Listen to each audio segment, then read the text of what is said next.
And believe it or not, our critical management skills came about as a result of me getting a ticket.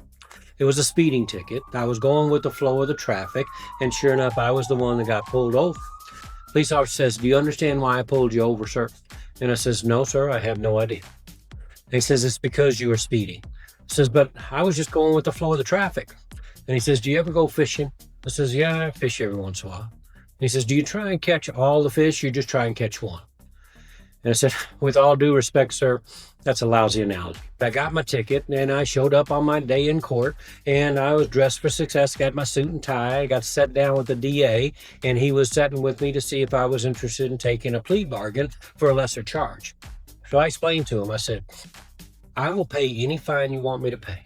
I will do any class you want me to do, but I just need to walk out of this building with having 0 points on this ticket." And he looked at the ticket. He says, "Well, it's a 6-point ticket." I says, "Yes, sir, I know that." Then he looked at the computer, looked back at me and says, "I can drop it down to 2 points." And I said, "Sir, 0 points would be better."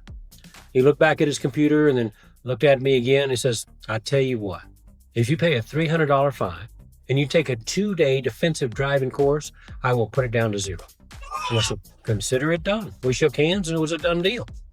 Now, I remember the day I showed up for that driving thing, it was on January the 19th on a Saturday. And it was 2 8-hour days. 1 hour was going to be classroom and the other 7 hours were going to be on the road. Now, we had already put our oldest son through this training, so we kind of knew what was in store for.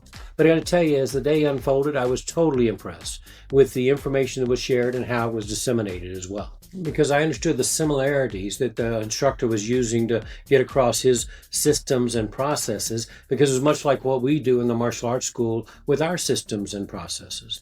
You know, they talked about the auditory, visual, and kinesthetic learning systems. They talk about psychomotor skills. They shared the state of mind thing and behavioral traits and belief systems. They talk about thought, focus, and concentration.